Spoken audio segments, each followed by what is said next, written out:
श्री महाभारतम संभव पर्व में 101वां अध्याय।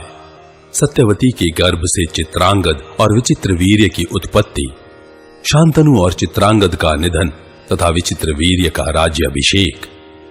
वैशंपायन जी कहते हैं, सत्यवती दिराज वसु की पुत्री है और निषाद राज ने इसका पालन पोषण किया है। यह जानकर राजा शांतनु ने उसके साथ शास्त्र विधि से विवाह किया। तदनंतर विवाह संपन्न हो जाने पर राजा शांतनु ने उस रूपवती कन्या को अपने महल में रखा। कुछ काल के पश्चात सत्यवती के गर्भ से शांतनु का बुद्धिमान पुत्र वीर चित्रांगद उत्पन्न हुआ, जो बड़ा ही पराक्रमी तथा समस्त पुरुषों में श्रेष्ठ था। इसके बाद महापराक्रमी और शक्तिशाली राजा शांतनु ने दूसरे पुत्र महान धनुर्धर राजा विचित्र वीर्य को जन्म दिया। नरश्रेष्ठ विचित्र वीर्य अभी यौवन को प्राप्त भी नहीं हुए थे कि बुद्धिमान महाराज शांतनु की मृत्यु हो गई। शांतनु के स्वर्गवासी हो जाने पर भीष्म ने सत्यवती की सम्मति से शत्रुओं का दमन करने वाले वीर चित्रांगद को राज्य पर बिठाया। चित्रांगद अपने शौर्य के घमंड में आकर सब राजाओं का तिरस्कार करने लगा। वे किसी भी मनुष्य को अपने समान नहीं मानते थे। मनुष्यों पर ही नहीं, वे देवताओं तथा असुरों पर भी आक्षेप करते थे। तब एक दिन उन्हीं के समान नाम वाला महाबली गंधर्व राज चित्रांगद उनके पास आया। गंधर्व ने कहा, राजकुमार, तुम मेरे सदृश नाम धारण करते हो, अतः मुझे युद्ध का अवसर दो, और यदि यह न कर सको तो अपना दूसरा नाम रख लो। मैं तुमसे युद्ध करना चाहता हूं। नाम की एकता के कारण ही मैं तुम्हारे निकट आया हूं। मेरे नाम द्वारा व्यर्थ पुकारा जाने वाला मनुष्य मेरे सामने से सकुशल नहीं जा सकता। तदनंतर उसके साथ कुरुक्षेत्र में राजा चित्रांगद का बड़ा भारी युद्ध हुआ। गंधर्व राज और कुरुराज दोनों ही बड़े बलवान थे। उनमें सरस्वती नदी के तट पर 3 वर्षों तक युद्ध होता रहा। अस्त्र शस्त्रों की वर्षा से व्याप्त उस घमासान युद्ध में माया में बढ़े चढ़े हुए गंधर्व ने कुरुश्रेष्ठ वीर चित्रांगद का वध कर डाला। शत्रुओं का दमन करने वाले नरश्रेष्ठ चित्रांगद को मारकर युद्ध समाप्त करके वह गंधर्व स्वर्गलोक में चला गया। उन महान तेजस्वी पुरुष सिंह चित्रांगद के मारे जाने पर शांतनु नंदन भीष्म ने उनके प्रेत कर्म करवाए। विचित्र वीर्य अभी बालक थे, युवावस्था में नहीं पहुंचे थे, तो भी महाबाहु भीष्म ने उन्हें कुरुदेश के राज्य पर अभिषिक्त कर दिया। महाराज जन्मेजय तब विचित्र वीर्य भीष्म जी की आज्ञा के अधीन रहकर अपने बाप दादों के राज्य का शासन करने लगे। शांतनु नंदन भीष्म धर्म एवं राजनीति आदि शास्त्रों में कुशल थे, अतः राजा विचित्र वीर्य धर्म पूर्वक उनका सम्मान करते थे, और भीष्म जी भी इन अल्पवयस्क नरेश की सब प्रकार से रक्षा करते थे। इस प्रकार श्री महाभारत आदि पर्व के अंतर्गत संभव पर्व में चित्रांगदोपाख्यान विषयक 101वां अध्याय पूरा हुआ। 102वां अध्याय भीष्म के द्वारा स्वयंवर से काशीराज की कन्याओं का हरण, युद्ध में सब राजाओं तथा शाल्व की पराजय, अंबिका और अंबालिका के साथ विचित्र वीर्य का विवाह तथा निधन। वैशंपायन जी कहते हैं, जन्मेजय, चित्रांगद के मारे जाने पर दूसरे भाई विचित्र वीर्य अभी बहुत छोटे थे, अतः सत्यवती की राय से भीष्म जी ने ही उस राज्य का पालन किया। जब विचित्र वीर्य धीरे धीरे युवावस्था में पहुंचे, तब बुद्धिमानों में श्रेष्ठ भीष्म जी ने उनकी वह अवस्था देख विचित्र वीर्य के विवाह का विचार किया। राजन, उन दिनों काशीराज की 3 कन्याएं थीं, जो अप्सराओं के समान सुंदर थीं। भीष्म जी ने सुना वे तीनों कन्याएं साथ ही स्वयंवर सभा में पति का वर्ण करने वाली हैं। तब माता सत्यवती की आज्ञा ले रथियों में श्रेष्ठ शत्रु विजयी भीष्म एकमात्र रथ के साथ वाराणसी पुरी को गए।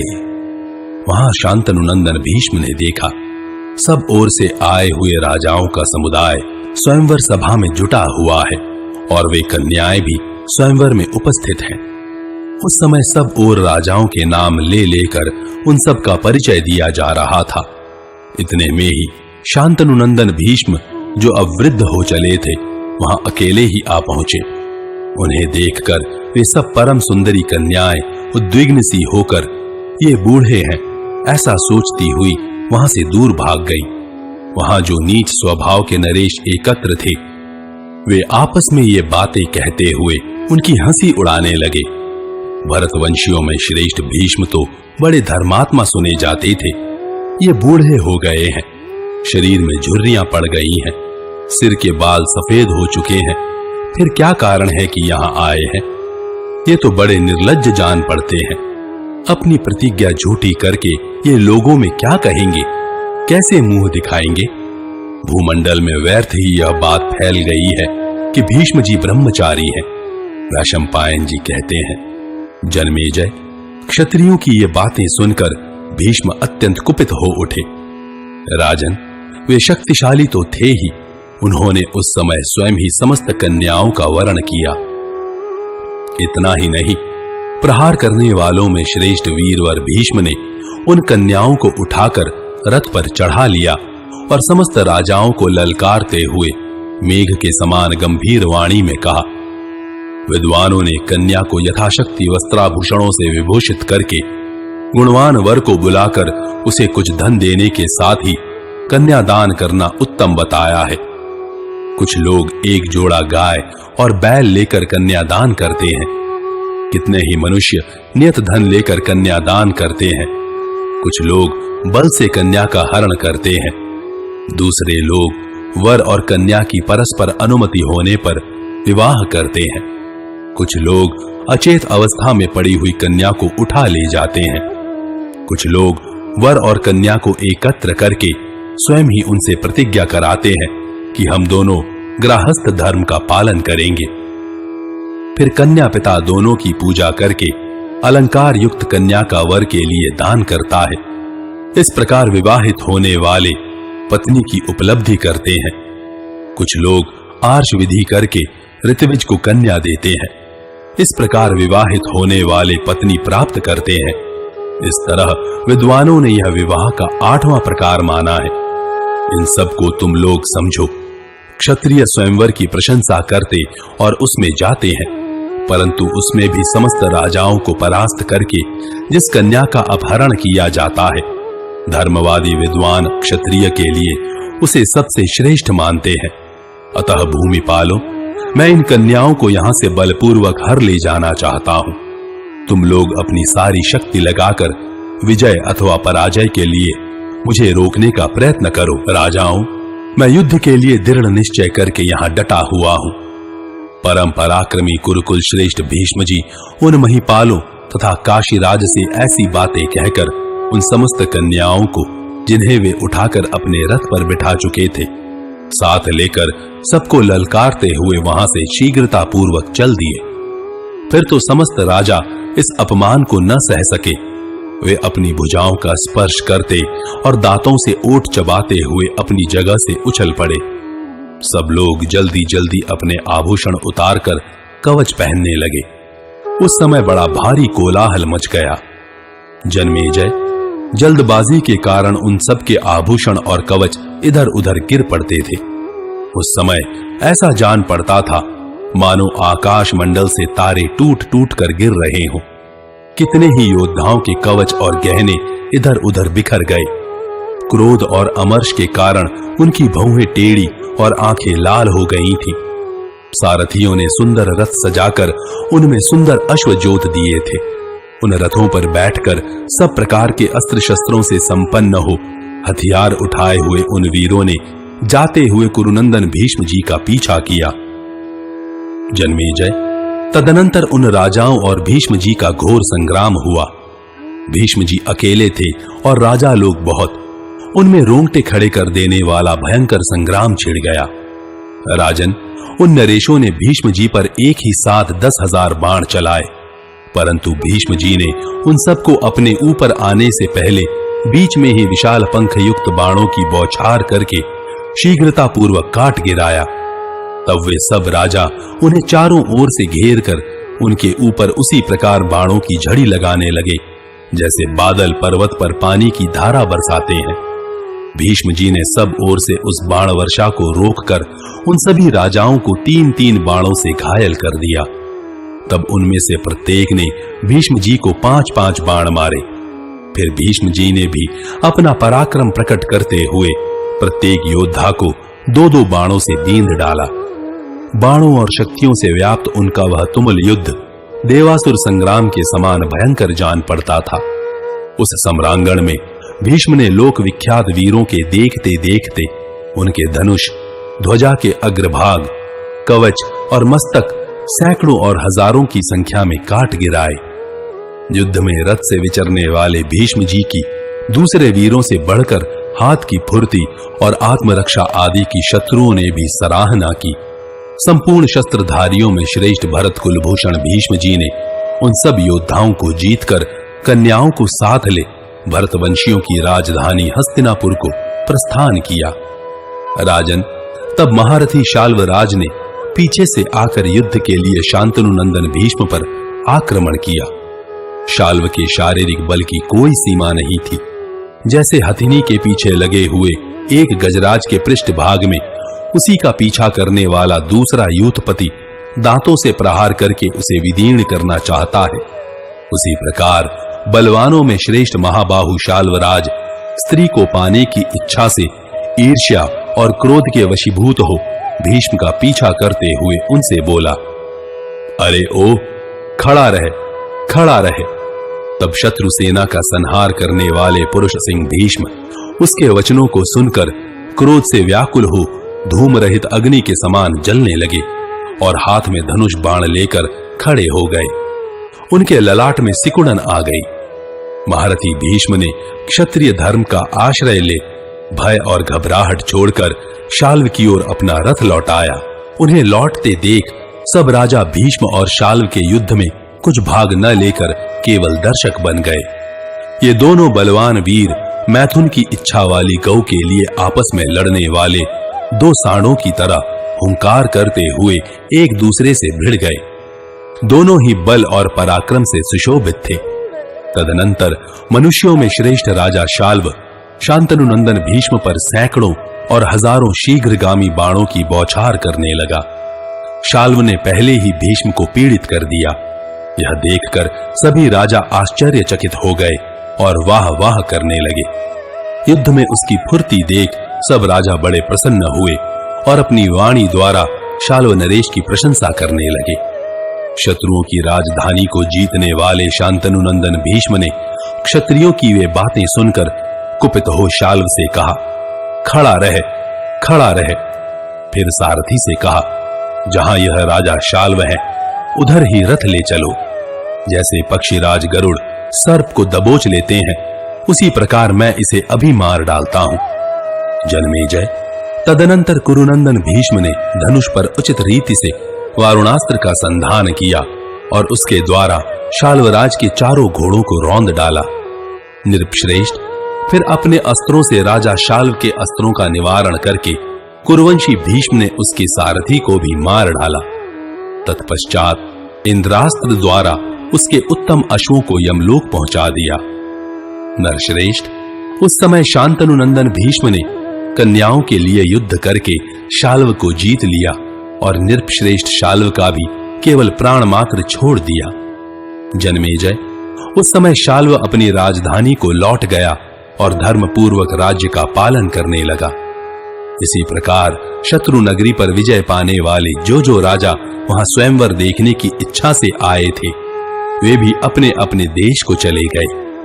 प्रहार करने वाले योद्धाओं में श्रेष्ठ भीष्म उन कन्याओं को जीतकर हस्तिनापुर को चल दिए, जहां रहकर धर्मात्मा कुरुवंशी राजा विचित्रवीर्य इस पृथ्वी का शासन करते थे। उनके पिता कुरुश्रेष्ठ नृप शिरोमणि शांतनु जिस प्रकार राज्य करते थे वैसा ही वे भी करते थे। जन्मेजय, भीष्म जी थोड़े ही समय में वन, नदी, पर्वतों को लांघते और नाना प्रकार के वृक्षों को लांघते और पीछे छोड़ते हुए आगे बढ़ गए। युद्ध में उनका पराक्रम अवर्णनीय था। उन्होंने स्वयं अक्षत रहकर शत्रुओं को ही क्षति पहुंचाई थी। धर्मात्मा गंगानंदन भीष्म काशीराज की कन्याओं को पुत्र वधु, छोटी बहन एवं पुत्री की भांति साथ रखकर कुरुदेश में ले आए। वे महाबाहु अपने भाई विचित्रवीर्य का प्रिय करने की इच्छा से उन सबको लाए थे। भाई भीष्म ने अपने पराक्रम द्वारा हर कर लाई हुई उन सर्व सद्गुण संपन्न कन्याओं को अपने छोटे भाई विचित्रवीर्य के हाथ में दे दिया। धर्मज्ञ एवं जितात्मा भीष्म जी इस प्रकार धर्म पूर्वक अलौकिक पराक्रम करके माता सत्यवती से सलाह ले एक निश्चय पर पहुंचकर भाई विचित्रवीर्य के विवाह की तैयारी करने लगे। काशीराज की उन कन्याओं में जो सबसे बड़ी थी वह बड़ी सती साध्वी थी। उसने जब सुना कि भीष्म जी मेरा विवाह अपने छोटे भाई के साथ करेंगे, तब वह उनसे हंसती हुई इस प्रकार बोली, धर्मात्मन, मैंने पहले से ही मन सौभ नामक विमान के अधिपति राजा शाल्व को पति रूप में वर्ण कर लिया था। उन्होंने भी पूर्व काल में मेरा वर्ण किया था। मेरे पिताजी की भी यही इच्छा थी कि मेरा विवाह शाल्व के साथ हो। उस स्वयंवर में मुझे राजा शाल्व का ही वर्ण करना था। धर्मज्ञ, इन सब बातों को सोच समझकर जो धर्म का सार प्रतीत हो वही कार्य कीजिए। जब उस कन्या ने ब्राह्मण मंडली के बीच वीरवर भीष्म जी से इस प्रकार कहा, तब वे उस वैवाहिक कर्म के विषय में युक्ति युक्त विचार करने लगे। वे स्वयं भी धर्म के ज्ञाता थे, फिर भी वेदों के पारंगत विद्वान ब्राह्मणों के साथ भलीभांति विचार करके उन्होंने काशीराज की ज्येष्ठ पुत्री अंबा को उस समय शाल्व के यहां जाने की अनुमति दे दी। शेष दो कन्याओं का नाम अंबिका और अंबालिका था। उन्हें भीष्म जी ने शास्त्रोक्त विधि के अनुसार छोटे भाई विचित्रवीर्य को पत्नी रूप में प्रदान किया।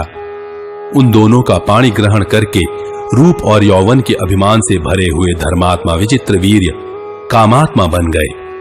उनकी वे दोनों पत्नियां सयानी थीं। उनकी अवस्था 16 वर्ष की हो चुकी थी। उनके केश नीले और घुंघराले थे। हाथ पैरों के नख लाल और ऊंचे थे। नितंब और उरोज स्थूल और उभरे हुए थे। वे यह जानकर संतुष्ट थी कि हम दोनों को अपने अनुरूप पति मिले हैं। अतः वे दोनों कल्याणमयी देवियां विचित्रवीर्य की बड़ी सेवा पूजा करने लगी। विचित्रवीर्य का रूप अश्विनी कुमारों के समान था। वे देवताओं के समान पराक्रमी थे। एकांत में वे सभी नारियों के मन को मोह लेने की शक्ति रखते थे। राजा विचित्रवीर्य ने उन दोनों पत्नियों के साथ 7 वर्षों तक निरंतर विहार किया। अतः उस असंयम के परिणाम स्वरूप वे युवावस्था में ही राज्यक्षमा के शिकार हो गए। उनके हितैषी सगे संबंधियों ने नामी और विश्वसनीय चिकित्सकों के साथ उनके रोग निवारण की पूरी चेष्टा की, तो भी जैसे सूर्य अस्ताचल को चले जाते हैं, उसी प्रकार वे कौरव नरेश यमलोक को चले गए। धर्मात्मा गंगानंदन भीष्म जी भाई की मृत्यु से चिंता और शोक में डूब गए। फिर माता सत्यवती की आज्ञा के अनुसार चलने वाले उन भीष्म जी ने ऋतविजों तथा कुरुकुल के समस्त श्रेष्ठ पुरुषों के साथ राजा विचित्रवीर्य के सभी प्रेत कार्य अच्छी तरह कराए। इस प्रकार श्री महाभारत आदि पर्व के अंतर्गत संभव पर्व में विचित्रवीर्य का निधन विषयक 102वां अध्याय पूरा हुआ। 103वां अध्याय सत्यवती का भीष्म से राज्य ग्रहण और संतानोत्पादन के लिए आग्रह तथा भीष्म के द्वारा अपनी प्रतिज्ञा बतलाते हुए उसकी अस्वीकृति। वैशंपायन जी कहते हैं, जन्मेजय, तदनंतर पुत्र की इच्छा रखने वाली सत्यवती अपने पुत्र के वियोग से अत्यंत दीन और कृपण हो गई। उसने पुत्र वधुओं के साथ पुत्र के प्रेत कार्य करके अपनी दोनों बहुओं तथा शस्त्रधारियों में श्रेष्ठ भीष्म जी को धीरज बंधाया। फिर उस महाभागा मंगलमयी देवी ने धर्म, पितृकुल तथा मातृकुल की ओर देखकर गंगानंदन भीष्म से कहा, बेटा, सदा धर्म में तत्पर रहने वाले परम यशस्वी कुरुनंदन महाराज शांतनु के पिंड, कीर्ति और वंश ये सब अब तुम्ही पर अवलंबित हैं। जैसे शुभ कर्म करके स्वर्गलोक में जाना निश्चित है, जैसे सत्य बोलने से आयु का बढ़ना अवश्यंभावी है, वैसे ही तुम में धर्म का होना भी निश्चित है। धर्मज्ञ, तुम सब धर्मों को संक्षेप और विस्तार से जानते हो। नाना प्रकार की श्रुतियों और समस्त वेदांगों का भी तुम्हें पूर्ण ज्ञान है। मैं तुम्हारी धर्मनिष्ठा और कुलोचित सदाचार को भी देखती हूं। संकट के समय शुक्राचार्य और बृहस्पति की भांति तुम्हारी बुद्धि उपयुक्त कर्तव्य का निर्णय करने में समर्थ है।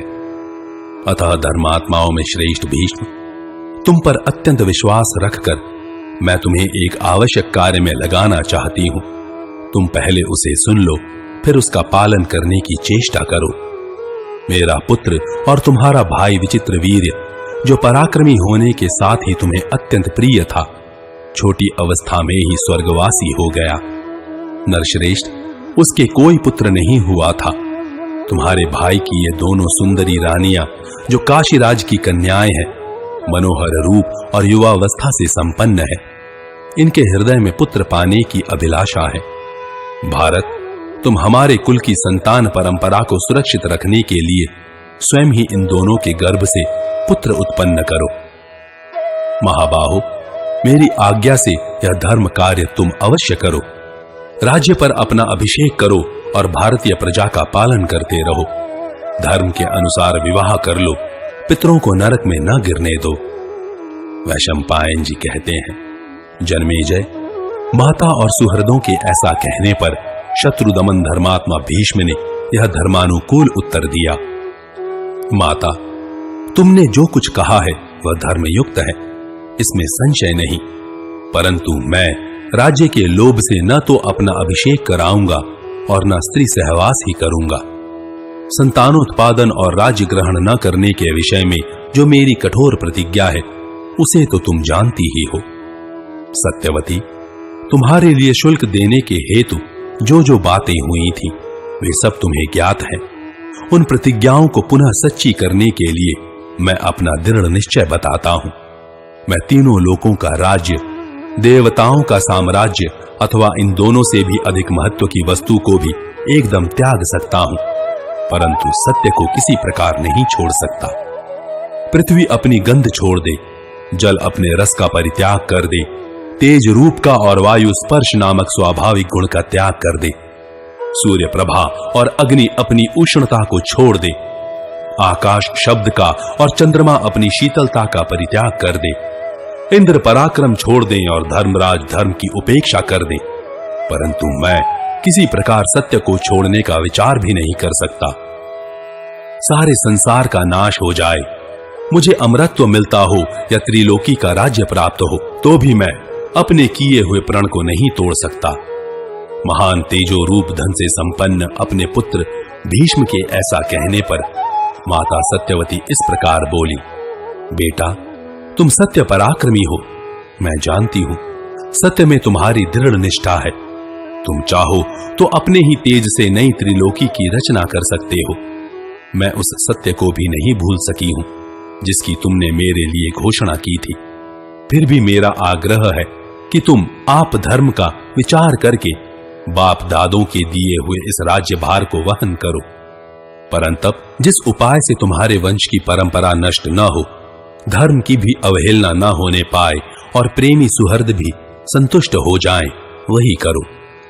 पुत्र की कामना से दीन वचन बोलने वाली और मुख से धर्म रहित बात कहने वाली सत्यवती से भीष्म ने फिर यह बात कही, राजमाता, धर्म की ओर दृष्टि डालो, हम सब का नाश न करो।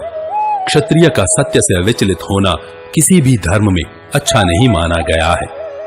राजमाता, महाराज शांतनु की संतान परंपरा भी जिस उपाय से इस भूतल पर अक्षय बनी रहे, वह धर्मयुक्त उपाय मैं तुम्हें बतलाऊंगा। वह सनातन क्षत्रिय धर्म है। उसे आप धर्म के निर्णय में कुशल विद्वान पुरोहितों से सुनकर और लोकतंत्र की ओर भी देखकर निश्चय करो। इस प्रकार श्री महाभारत आदि पर्व के अंतर्गत संभव पर्व में भीष्म सत्यवती संवाद विषयक 103वां अध्याय